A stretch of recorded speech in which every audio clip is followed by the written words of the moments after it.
Hello, friends. As you probably know by now, earlier this week, the U.S. Supreme Court passed down its judgment on their decision on Obamacare and whether it should stand, and they decided to allow Obamacare to stand as it was passed by the U.S. Congress. And I just want to share a little bit of my thoughts on this very monumental decision that will set the course and determine probably who is elected president of the United States in November, and will definitely be a major issue of the November presidential elections and also congressional and Senate elections as well. So, from a prayer perspective, one of the first things we have to examine within an Obamacare, one of the reasons why we as intercessors so targeted this bill so heavily, was the fact that this bill, as it stands now and as it has been passed and currently is the legal law of the land unless it is overturned, it is going to be the largest expansion of government funding for abortion that this nation has ever seen. Because of this, we must rise up in prayer and pray for this to be overturned. Just as the government of Persia issued an edict to exterminate the Jewish people, and Esther and her handmaidens and the Jews of Susa beseeched the courts of heaven to shift the favor of the king of Persia. And Esther went before the king of Persia and pled for the lives of the Jewish people. So must we go before the courts of heaven and go before our God in prayer and fasting and ask the Lord to overturn this in the courts of heaven, so that when we go before the courts of earth, that their favor will become in line with the courts of heaven. This is not something that we can ignore, because each and every one of us are going to be sowing into abortion through our paychecks. Also, it's going to make it so insurance companies have no choice but to fund abortion. We can't turn to pro-life abortion, pro-life insurance companies.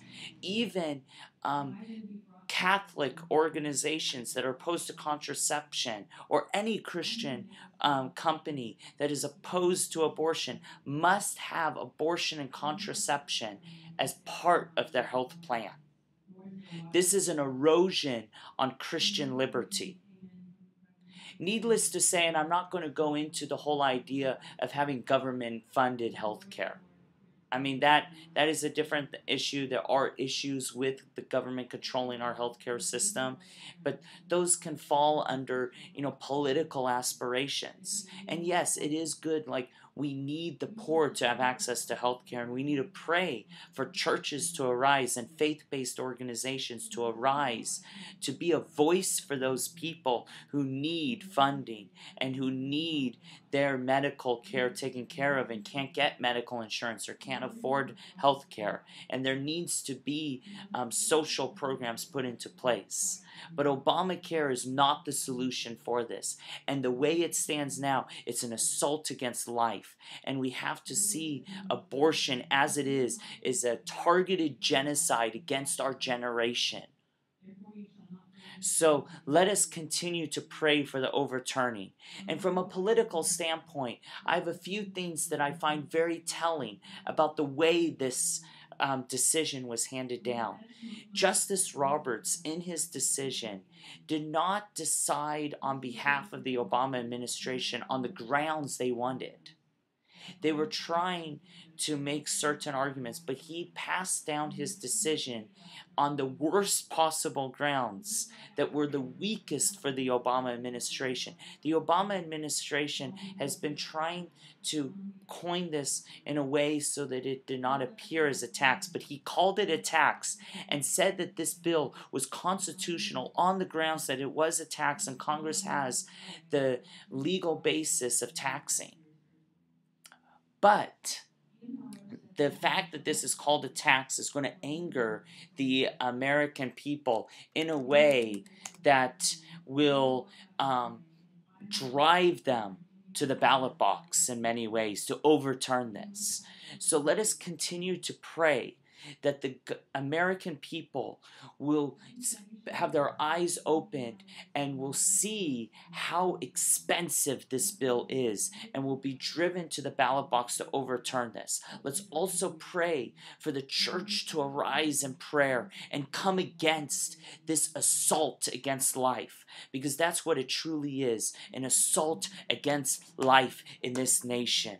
So I ask for you, my American brothers and sisters, to educate yourself about these issues, educate yourself about the other issues that we have coming up in November, and educate yourself about the candidates. Pray and ask God to tell you who to vote for president, for Senate, for Congress, and your state legislators as well. And if you have a state governor who's up for re-election, ask the Lord too for that and any other local races.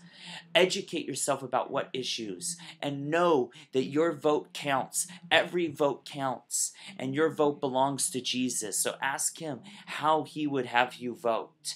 And for those of you who might not be in this country, I ask for you, my international brothers and sisters, to uphold America in your prayers. Uphold America in your prayers and pray that a spirit of righteousness would be raised up in Washington, that a spirit of righteousness would be raised up in the halls of government across the United States.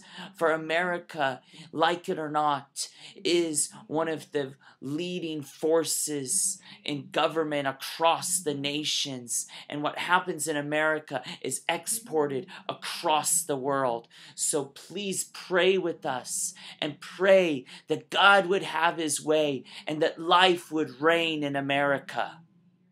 So until next time, my dear brothers and sisters, remember that life and justice are two of the things that are most dear to the Lord's heart. And so join me in praying for a movement of life, righteousness, and justice to arise in this nation.